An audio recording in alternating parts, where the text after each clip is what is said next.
যুক্তরাষ্ট্রে বসবাসরত দক্ষিণ এশীয় ও বাঙালি প্রবাসীদের মধ্যে নতুন করে উদ্বেগ তৈরি করেছে ডোনাল্ড ট্রাম্প প্রশাসনের কঠোর অভিবাসন নীতি। নতুন এক জরিপ বলছে, আমেরিকার বহু মানুষ এখন মনে করছেন দেশটি আর আগের মতো অভিবাসন বান্ধব নেই। বিশেষ করে অভিবাসন অভিযান, নাগরিকত্ব যাচাই, গ্রেপ্তার ও ডিপোর্টেশনের আশঙ্কা সাধারণ মানুষের দৈনন্দিন জীবনেও বেশ প্রভাব ফেলেছে। New York, Chicago, Texas, California কিংবা নিউ জার্সিতে বসবাসরত বহু বাংলাদেশি ও ভারতীয় বাঙালি পরিবারও পরিস্থিতি গভীরভাবে পর্যবেক্ষণ করছে। যুক্তরাষ্ট্রভিত্তিক সংবাদ মাধ্যম অ্যাসোসিয়েটেড প্রেস, এপি এবং এনবিসি নিউজ এর প্রতিবেদনে উঠে এসেছে, ট্রাম্প প্রশাসনের সাম্প্রতিক অভিবাসন অভিযান শুধু অবৈধ অভিবাসীদের নয়, বৈধ নথিপত্র থাকা অনেক মানুষের মধ্যেও ভয় ও অনিশ্চয়তা তৈরি করেছে। নতুন এপি এনওআরসি জরিপে দেখা গেছে, যুক্তরাষ্ট্রের প্রায় 60% মানুষ মনে করেন আমেরিকা একসময় অভিবাসীদের জন্য দারুণ একটি দেশ ছিল, কিন্তু এখন আর সেই অবস্থায় নেই। জরিপে অংশ নেওয়া বহু মানুষ জানিয়েছেন, তারা বা তাদের পরিচিত কেউ এখন বাড়তি সতর্কতা নিয়ে চলাফেরা করছেন। কেউ পাসপোর্ট বহন করছেন, কেউ ভ্রমণ কমিয়ে দিয়েছেন, আবার কেউ স্কুল, অফিস কিংবা জনসমাগম এড়িয়ে চলছেন। বিশেষজ্ঞরা বলছেন, এর বড় প্রভাব পড়েছে দক্ষিণ এশীয় ও মুসলিম কমিউনিটির উপর।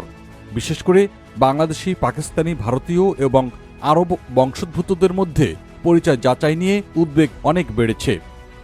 নিউ ইয়র্ক ও শিকাগোর কয়েকজন বাঙালি কমিউনিটি সংগঠক স্থানীয় সংবাদ মাধ্যমকে জানিয়েছেন, অনেকে এখন সন্তানদের স্কুলে পাঠানো বা দূরে ভ্রমণ করতেও শঙ্কা অনুভব করছেন। জরিপে আরও দেখা গেছে, প্রতি 3 জন আমেরিকানের একজন জানিয়েছেন তারা ব্যক্তিগতভাবে এমন কাউকে চেনেন যিনি ট্রাম্প প্রশাসনের অভিবাসন নীতির কারণে সরাসরি প্রভাবিত হয়েছেন। হিস্পানিক জনগোষ্ঠীর মধ্যে এই হার আরও অনেক বেশি।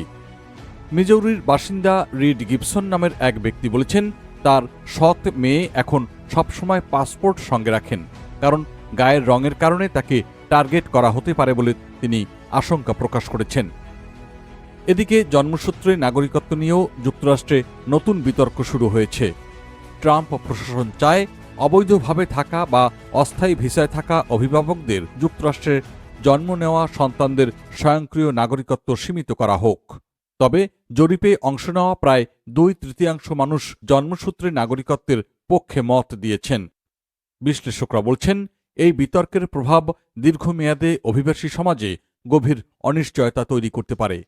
বিশেষ করে যুক্তরাষ্ট্রে স্থায়ী হওয়ার স্বপ্ন দেখা হাজারো বাঙালি শিক্ষার্থী, চাকরিজীবী ও পরিবার এখন ভবিষ্যৎ নিয়ে নতুন করে ভাবছেন। অভিবাসন বিশেষজ্ঞদের মতে, কঠোর নীতির কারণে দক্ষ কর্মী ও মেধাবী শিক্ষার্থীরাও যুক্তরাষ্ট্রে আসতে নিরুৎসাহিত হতে পারেন। এর ফলে আমেরিকার অর্থনীতি, স্বাস্থ্য খাত ও প্রযুক্তি শিল্পেও দীর্ঘমেয়াদে প্রভাব বাড়তে পারে। প্রবাসী বাঙালিদের অনেকেই এখন কমিউনিটি সংগঠন, আইনজীবী ও মানবাধিকার গোষ্ঠীর সঙ্গে যোগাযোগ বাড়াচ্ছেন। তারা বলছেন, বৈধ কাগজপত্র হালনাগাদ রাখা, আইনগত সহায়তা নেওয়া এবং কমিউনিটির সঙ্গে যুক্ত থাকা এখন আগের চেয়ে অনেক বেশি গুরুত্বপূর্ণ।